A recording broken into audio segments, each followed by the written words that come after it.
বাংলা ভাষা ও সাহিত্যের ডিজিটাল ক্লাসে সকল শিক্ষার্থীকে আরেকবার স্বাগত জানাই।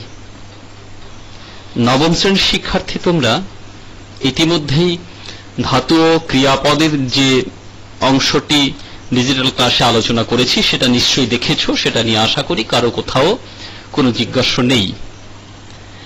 এবার আমরা ঠিক তার পরবর্তী পর্যায়ের প্রত্যয় নামক অধ্যায়ে আসছি।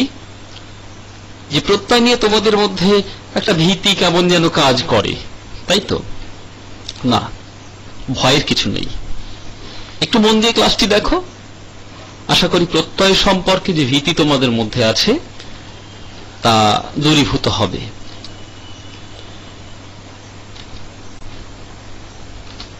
প্রত্যয় প্রত্যয় মানে কি যদি প্রথমে বলি, প্রত্যয় আছে আমার যদি বলি, তাহলে কি দাঁড়ায়? আমার বিশ্বাস আছে, আমি নিশ্চিত, আমার নিশ্চয়তা আছে, এগুলো বোঝাতে পারি যে হ্যাঁ আমার প্রত্যয় আছে এই কাজটি করবার জন্য, অর্থাৎ আমার বিশ্বাস আছে আমার উপরে। তাহলে প্রত্যয় মানে আমি বলতে পারি বিশ্বাস বা স্থিরতা। এই বিশ্বাস বা স্থিরতা যদি থাকে তাহলে প্রত্যয় নিয়ে কোনো সমস্যা থাকবে না। তোমরাও খুব সহজেই এই প্রত্যয় অধ্যায়টি অনুধাবন করতে পারবে। কেমন? তাহলে প্রথমে আমরা আসি প্রত্যয়ের প্রাথমিক পর্যায়ে। ধরে নাও তোমরা দেখতে পাচ্ছ ডিসপ্লেতে কয়েকটি শব্দ আমি লিখেছি, দর্শক কিংবা গমন কিংবা দৃষ্টি, চলা, পেটুক, কলমদানি। আমরা এর আগের অধ্যায়ে ধাতু ও ক্রিয়াপদের বিভিন্ন শ্রেণীকরণ করেছিলাম, তাই তো? আমরা ধাতু চিনতে শিখেছি, কোনগুলো ধাতু আমরা বুঝতে পারি এখন। যেমন ধরো তোমরা শুনছো, যদি বলি শুনছি তাহলে কোন ধাতু? একদম ঠিক ভেবেছ, শুন ধাতু। আবার আমরা দেখছি, তাহলে কোন ধাতু হয়? দেখ ধাতু, তাই না? এখানেও ঠিক তেমনি আমরা প্রথমের শব্দটি যদি দেখি দর্শক, কোন ধাতু? দৃশ ধাতু। দৃশ মানে দেখা। গমন কোন ধাতু? গম ধাতু। দৃষ্টি দৃশ ধাতু। চলা কোন ধাতু? ঠিক ভেবেছ, চল ধাতু। পেটুক পেট ধাতু শব্দ, তাই না? কলমদানি কলম শব্দ। তাহলে দর্শকের দৃশ ধাতু, যদি দৃশ ধাতু ভাবি, তার সঙ্গে কি যুক্ত হলো? দর্শক দৃশ অক, দর্শক, তাই তো? একই রকম ভাবে গমন, গম অন, গমন। দৃষ্টি দৃশ ধাতু যদি হয় তাহলে টি প্রত্যয় হয়।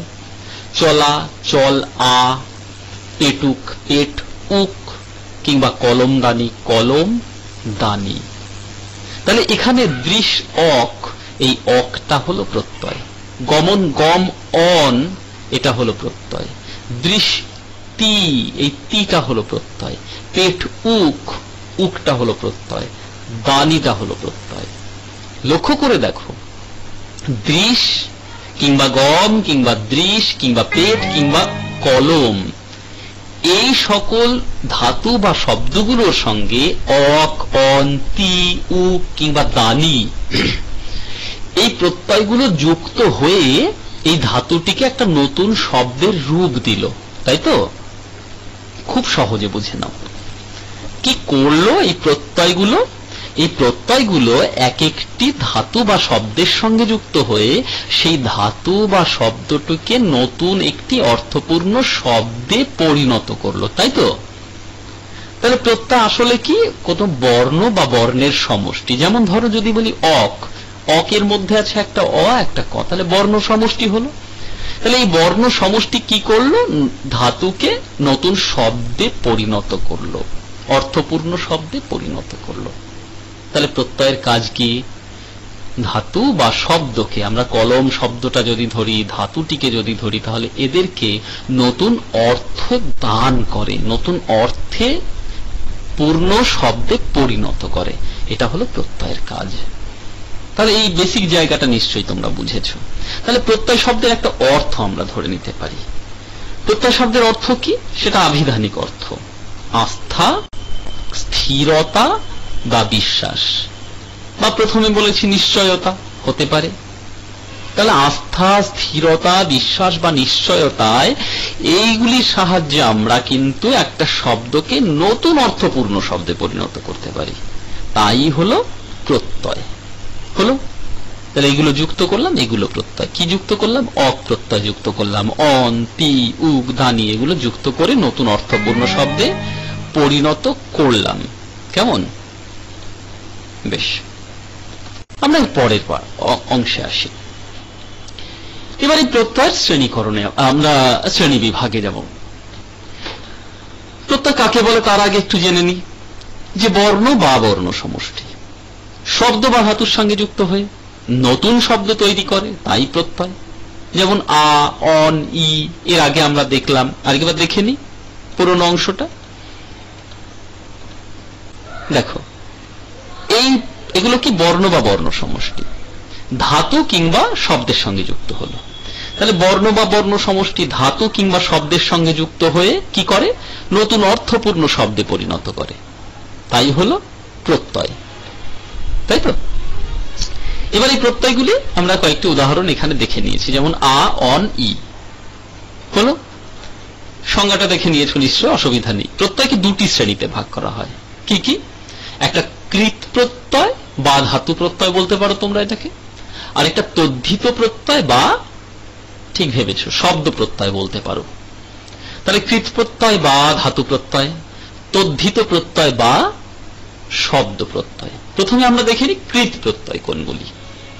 এর আগে আমরা দেখেছি প্রত্যয় ধাতুর সঙ্গেও যুক্ত হতে পারে, শব্দের সঙ্গে যুক্ত হতে পারে।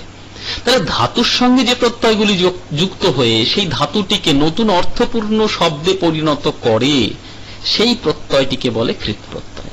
যেমন ধরো লিখ ধাতু, এই লিখ ধাতুর সঙ্গে আ প্রত্যয় যুক্ত হলো, নতুন একটা শব্দ হলো লিখা বা লেখা আমরা বলতে পারি। দৃশ ধাতু অনীয় প্রত্যয় বা অন প্রত্যয় যুক্ত হয়ে নতুন শব্দ তৈরি করতে পারে।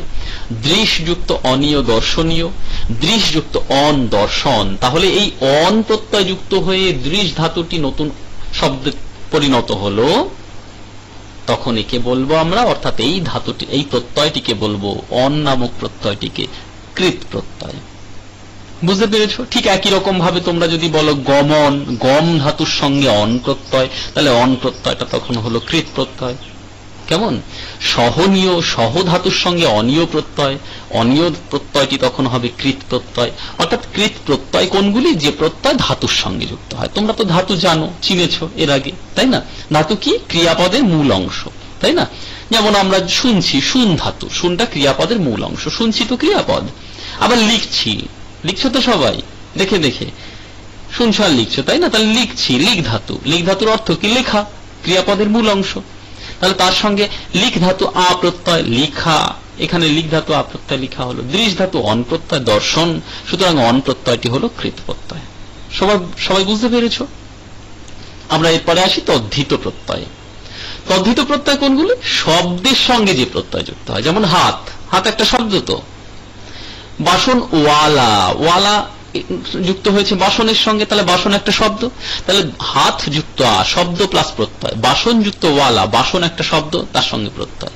এই যে শব্দের সঙ্গে প্রত্যয় যুক্ত হয়, এই প্রত্যয়গুলিকে তখন আমরা বলতে পারি তদ্ধিত প্রত্যয়। হলো? কি কি বললাম? যখন শব্দের সঙ্গে প্রত্যয় যুক্ত হয় তখন তাকে আমরা বলি তদ্ধিত প্রত্যয়। যেমন তুমি যদি বলো যে রাবণী, রাবণ যুক্ত ই, তাহলে ইটা হলো তদ্ধিত প্রত্যয়। সৌমিত্রী, সুমিত্রা যুক্ত স্নি, সৌমিত্রী, তখন স্নিটা হলো তদ্ধিত প্রত্যয়, কারণ সুমিত্রা এটা তো শব্দ, শব্দের সঙ্গে যুক্ত হলো। ঠিক তেমনি রাবণ এটা শব্দ, ই প্রত্যয়। কিংবা তোমরা যদি বলো দাশরথী, দশরথ যুক্ত ই, তখন দশরথ শব্দের সঙ্গে যুক্ত হলো, তখন ই প্রত্যয়টি হলো তদ্ধিত প্রত্যয়। তাহলে কি দাঁড়ালো, শব্দের সঙ্গে যে প্রত্যয় যুক্ত হয় তাকে আমরা বলি তদ্ধিত প্রত্যয়। হলো, বুঝতে পেরেছো? তাহলে আরেকবার বলে দিই, প্রত্যয় দু প্রকার, একটা কৃত একটা তদ্ধিত। কৃত মানে ধাতু, ধাতুর সঙ্গে যে প্রত্যয় যুক্ত হয় সেটা হলো কৃত প্রত্যয়। তদ্ধিত প্রত্যয় কোনগুলি? শব্দের সঙ্গে যে প্রত্যয় যুক্ত হয় সেগুলি হলো তদ্ধিত প্রত্যয়, ঠিক আছে, বা শব্দ প্রত্যয়। এবার লক্ষণীয় বিষয়, আ প্রত্যয়টা দেখো এখানে কৃত প্রত্যয় হিসেবেও রয়েছে, আবার তদ্ধিত প্রত্যয় হিসেবেও রয়েছে। এই একটি প্রত্যয় আমরা কিন্তু কৃত প্রত্যয়ের মধ্যেও দেখতে পাই, আবার তদ্ধিত প্রত্যয়ের মধ্যেও দেখতে পাই। কোন কোন ব্যাকরণবিদ একে ধাত্ববয়ব প্রত্যয়ও বলে থাকেন, ঠিক আছে। আবার বলে দিই, কৃত প্রত্যয় বা তদ্ধিত প্রত্যয় উভয়ের মধ্যেই আমরা আ প্রত্যয়টিকে দেখতে পাচ্ছি। এই একটি প্রত্যয় যেটা কিনা কৃত প্রত্যয় হিসেবেও গণ্য হয়, তদ্ধিত প্রত্যয় হিসেবেও আমরা কিন্তু একে দেখতে পাই। এরপরের অংশে আসি, কৃত প্রত্যয়। আমরা কৃত প্রত্যয়ের শ্রেণী বিভাগের মধ্যে যাব। এবার কৃত প্রত্যয়কে আমরা দুরকম ভাবে দেখতে পাই, একটা সংস্কৃত কৃত প্রত্যয়, আরেকটা হলো পরে আসছি বাংলা কৃত প্রত্যয়। সংস্কৃত কৃত প্রত্যয় যেমন অনিয়, এই প্রত্যয়টি উচিত, যোগ্য বা কর্তাসী ত প্রত্যয়। ত প্রত্যয় ক্রিয়া সম্পন্ন হয়েছে এমন অর্থে, যেমন নিন্দিত, নিন্দা বা নিন্দ, নয়হসি নয়দয় হসন্ত, কেমন, নিন্দ যুক্ত ত সমান নিন্দিত। কিংবা যদি বলি ভুক্ত, ভুক্তটা হয় ভুজ ধাতু থেকে, ভুজ যুক্ত ত বা ত প্রত্যয় সমান হয় ভুক্ত, ভুজ ধাতু ত প্রত্যয় ভুক্ত। জ্ঞাত, জ্ঞা ধাতু ত প্রত্যয়। কিংবা যুক্ত, যুজ ধাতু, অঞ্জয় হসু জয় হসন্ত, যুজ ধাতু আর ত প্রত্যয় সমান কি হয়, যুক্ত, কেমন। তাহলে কটা একবার দেখে নাও। ত প্রত্যয় ক্রিয়া সম্পন্ন হয়েছে অর্থে ব্যবহৃত হয়, যেমন নিন্দিত, ভুক্ত, জ্ঞাত, যুক্ত, কেমন। প্রত্যেকটা কিন্তু ধাতুর সঙ্গে যুক্ত হচ্ছে, ত ধাতু, কেমন।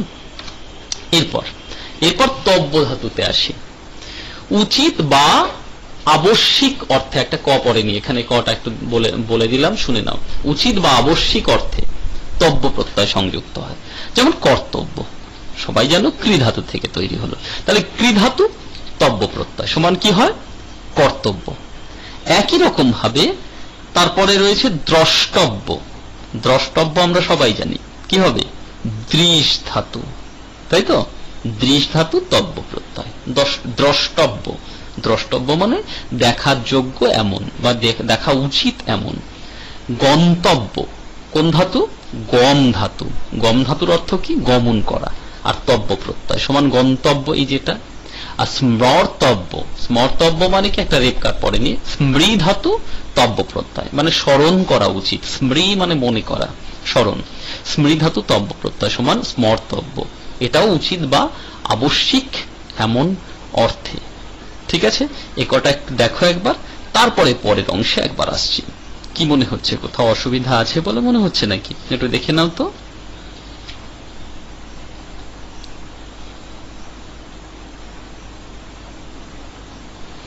বেশ, তারপরের অংশে আসি। অনিয়, অনিয় প্রত্যয় কি হয়, কখন হয়, যোগ্য অর্থে সংযুক্ত হয় অনিয়, যেমন গমনীয়, গম ধাতু অনিয় প্রত্যয়, স্মরণীয়, স্মৃ ধাতু অনিয় প্রত্যয়, পালনীয়, পাল ধাতু অনিয় প্রত্যয়, শ্রবণীয়, শ্রু ধাতু অনিয় প্রত্যয়, কেমন। প্রত্যেকটা ক্ষেত্রে অনিয় প্রত্যয় সংযুক্ত হলো, লক্ষ্য করে দেখো, যা যোগ্য অর্থে সংযুক্ত, কেমন। বেশ, বুঝতে পেরেছো নিশ্চয়ই। তারপর এবার বাংলা কৃত প্রত্যয়, এছাড়াও সংস্কৃত কৃত প্রত্যয়ের আরো অনেক দৃষ্টান্ত আছে, তোমরা একটু দেখে নিও। বাংলা কৃত প্রত্যয়ের ক্ষেত্রে প্রথমে আসে আ, ক্রিয়া অর্থে, ক্রিয়া মানে কাজ করা অর্থে, যেমন চলা, চল ধাতু আ, বলা বল ধাতু আ, পড়া পড় ধাতু আ, দেখা দেখ ধাতু আ। আও, এটা কাজ অর্থে একই রকম।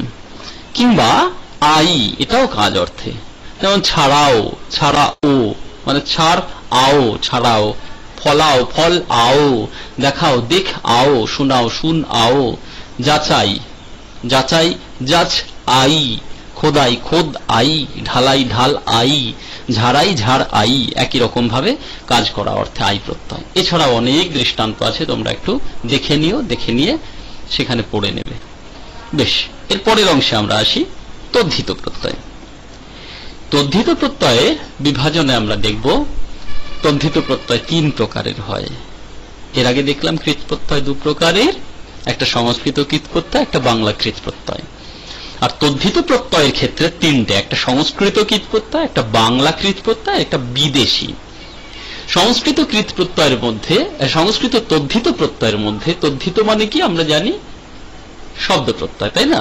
শব্দের সঙ্গে যুক্ত হবে। তাহলে সন্তান ভাব বা উপাসনা অর্থে, যেমন মানব মনু একটা শব্দ, স্ন প্রত্যয়।